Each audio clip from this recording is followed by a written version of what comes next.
We're eager to talk with you about anything that is important to you. But all day today, we will be shining a spotlight on who you really are.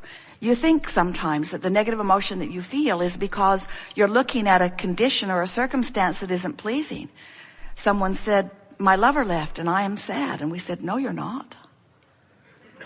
And she said, my lover left and now I'm sad. And we said, no, you're not. Abraham, what's wrong with you? Can't you hear? My lover left and now I'm sad. And we said, no, you're not. She said, all right. I wasn't sad. My lover left. Now I'm sad. I'm sad because my lover left. And we said, we know that's how it seems. But you're sad because you're focused upon the absence of a lover, when in your vibrational reality is the presence of a lover. And what you want is the presence of a lover. And when you focus upon the absence of a lover, you tear yourself apart. And that's why you feel this negative emotion. You are assigning this sadness to someone else's behavior. We are assigning this sadness to your behavior. We are assigning this sadness to your inability to focus inside the vortex. That's hard to hear. Esther doesn't even want to hear that. Please give me just a little bit of, can't the universe just make me the one exception just this one time? Can't I focus upon the absence of what I want without it being my fault? Can't it be the fault of the person who is displaying the behavior that I'm focused upon? We say, well, that's conditional love if we've ever heard it. Now what are you going to do? Try to control the world so that you can feel better? Oh yeah, that is what you try to do, isn't it? That is what you try to do, but it isn't working out, have you noticed? You have a war on drugs and a war on terrorism and a war on cancer and a war on teenage pregnancy and a war on, and they're all getting bigger because when you push against unwanted things, you hold yourself outside the vortex where the solution is. And this is the most important thing that we want you to hear. Oh, hear this. We'll say it again and again until you get it. When your life and what you're sifting through the contrast helps a problem to come into focus, the whole time that problem is coming into focus outside the vortex for you, oh, you're going to love it. The solution is coming into focus inside the vortex. Thought for thought, point for point. Little problem, little solution. Bigger problem, bigger solution. Boom, boom, boom, boom, boom, boom, boom, boom, boom, boom, boom, boom, boom. We're not kidding you. In every moment that through life, you, blessed beings that you are, have carved out and defined with great detail the problem, without even knowing it, you've been carving out with great detail the solution. You just haven't known it because while you're beating the drum of the problem, you don't have access to the solution. But it doesn't mean it isn't there, and it doesn't mean we don't have access to it, and it doesn't mean you can't too if you'll come over here where we are. Don't you like that? So, the other day something's going on. Esther's feeling uncomfortable about it. She said, hey, the good news is we're creating something really wonderful over there where we can't see it. But it's good to know. Isn't it good to know? If we can convince you in this short time that we're together today about the existence of this vibrational reality, if you leave here accepting the reality of this vibrational reality, and then we're able to show you how you can focus yourself there regardless of what's going on over here in your reality, you will find relief immediately.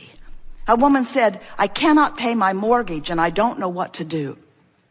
And we wanted to bring her into the vortex. We wanted her to think hopeful thoughts. She was really stubborn. She didn't want to really do that. She wanted to face reality. But once we were able to convince her that she can't, in this moment, while we're having a conversation with her, she can't produce out of thin air the money to pay her mortgage. It had gone far out of whack. She was not going to manifest those dollars that day, in that moment, in the hour that we spent in conversation. She was not going to manifest those dollars. So she could not change reality. And if her emotion depended upon her reality changing, then she was in for a long, hard winter.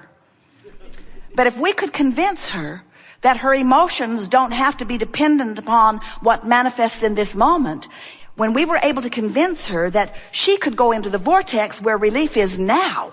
She can find relief now. She can't find the money this red hot minute, but she can find relief now this red hot minute. She can find relief. She can go to the vortex. She can find relief.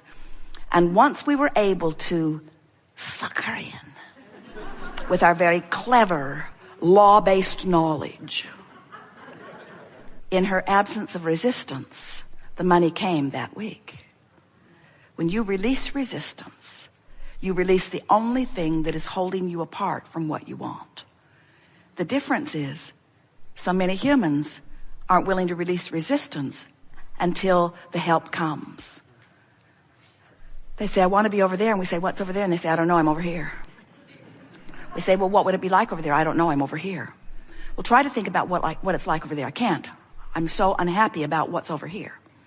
We say, well, if you could just think about what's over there, you could shift the way you feel.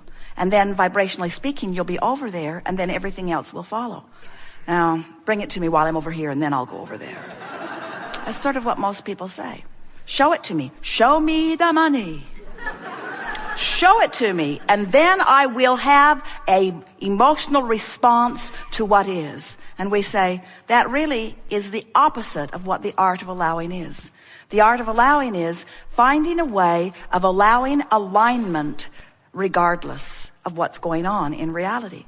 It's also what unconditional love is. I'm going to find alignment with the love that is me, regardless of the condition that's going on. I'm going to discover unconditional love. I'm going to discover unconditional alignment. I'm going to discover unconditional releasing of resistance. I'm just going to let it go because it doesn't feel good. I'm going to let it go because it doesn't feel good. But you know, we've never seen anyone that could let something go without finding something else. When you say, I'm not going to think about that thing that I'm thinking about anymore, you're thinking about that thing that you're not going to think about anymore. And then you say to your friend, help me not think about this. About what? About that. I don't want to think about that anymore. Why don't you want to think about that? Because it doesn't feel good when I think about it. Well, what's wrong with thinking about it? Well, it just doesn't feel good. And when I think about that, it keeps me from what I want. Well, then you shouldn't think about that. I know I'm trying not to think about that, but I'm thinking about that. I wish I didn't think about that. If that thing wasn't so big. You know, that thing's been there for so long. Have I told you how long that's been there? That's been dogging me for as long as I can remember. And the more you talk about what you're not going to think about, the bigger it gets, and the more you use it as your excuse not to go into the vortex. Where if instead of not thinking about that thing you're not going to think about, which just causes you to think about that thing that you're not going to think about, you would try to think about something else. So then you say, okay, then I'll think about that. But that, way over there, is too far vibrationally apart. In other words, you've trained yourself over here. This is what's easy to think about because this is what's active in your vibration. So we want you to be nice to yourselves when you say, I'm thinking about this, but I'm not thinking about it as much. And I can't think about that because I've trained myself to think about this. What you want to do is think about this a little closer to what you really want. Think about this. In other words, move incrementally. Just reach for the best feeling thought that you can find from where you are until you train yourself into the vicinity of your vortex. This vortex of creation, do you accept its reality? Doesn't matter if you do or not, it is reality. The larger part of you is there, even in your ignorance of it. There it is with everything you want. And this vortex, this edge of the vortex is somewhere on the emotional scale between hope and belief. That's where it is. So if you're over here in fear, you're nowhere near the vortex. And even though the vortex is calling you, it's pulling you forward. When you go from despair and the vortex gets hold of you a little bit and pulls you forward, you end up in revenge. And you say, oh, that doesn't feel very vortex-like. We say, yes, it does. It's closer. It's closer to the vortex than you were. When you allow yourself to move from revenge into hatred and hatred into anger and anger into less anger, into frustration, into overwhelmment, when you get in the vicinity of hope, now the vortex will take you right in and show you something to make a believer out of you. In other words, when you allow yourself to get into the vicinity of the vortex will help you to believe. So what we really want to talk about in this gathering, because most of you are not over there in despair. Most of you hang around with the low end of your vibration somewhere in the vicinity of overwhelmment. Oh, you dip into anger occasionally, sometimes despair, but your set point on your emotional scale is somewhere between overwhelmment, dipping into some anger, and hope. That's where most of you are hanging out. Occasionally you go right into the vortex, but you don't stay there very long. When Esther first began receiving us, she wasn't receiving us in this way. She was receiving us through typing. And she already was a very fast typer. She had won contests at 120 words a minute. So she was really good on the keyboard. And so when we began flowing through her, she could keep up with us pretty well. And then one day she said, it was before computers. It was in the days of the IBM Selectric typewriter. And Esther said, Abraham, I think I'm going to get a word processor. And do you think it's a good idea? And we said, stay with what you have, because the physical, kinesthetic sense of well-being that you have is important before this in the vortex stuff starts flowing through you. So in the same way that you want a DVD 1 and a DVD 2, where you're wanting to teach the mechanics of pitching, you're wanting to teach getting your body into shape, you're wanting, in other words, there is this physical part of everything that when that physical part is in place, there's an enhancement to your belief that makes you then more expectant of being able to deliver the dreams that you have identified. Okay. So what we're really getting at here with all of this is that, and what this gathering has really been about in a way that no other gathering has been as clearly, is that yes, you are vibrational beings first and foremost. But yes, you are here in this physical body with enormous reason. And yes, in this physical body, you are causing an expansion of the whole of that which you are. And in the blending of the non-physical you and the physical you, in the blending of the emotional you and the physical you, there is a satisfaction in life that cannot be achieved by being only non-physical or by being only physical. In other words, an intertwining of all that we all are is necessary for the joyful experience that you've come forth to live. Okay. And so what we really want to say to you in a way that we think you can hear it now more clearly than ever before is all of these processes that we offer were for the sake of sort of training your ability to focus. In other words, to show you that you have the ability of complaining or praising, that you have the ability of leaning negative or leaning positive, that you have options, and you've shown yourself that you have those options. But now, the emphasis that we are really encouraging to you, and we spoke about this earlier, is use any excuse in the world that you can to get in the vortex. Don't stand outside the vortex with your issue, determined that you're going to fix this issue so that you can get in the vortex. Instead, use anything, and you have endless things. That's what the dolphins are about for you. They're showing you, look, you're in the vortex. Look, you're in the vortex. Look, we're in the vortex. Look, this is the vortex. Look, this is the vortex. Use anything and everything that you can to get into the vortex.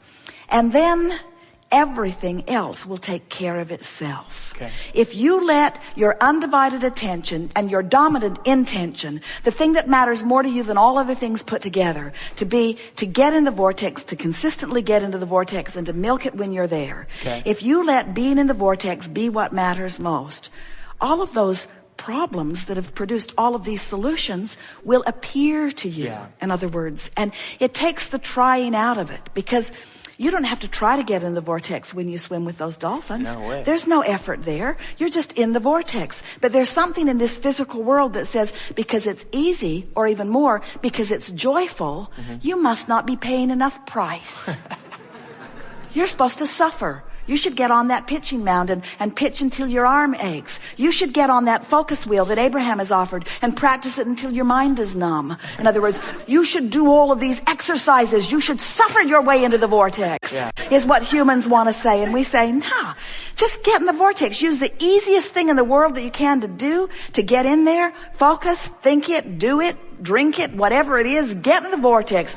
Get in the vortex, get in the vortex. And as you consistently do it, it is our promise to you that the universe will deliver to you the path to all the dreams that you have dreamed.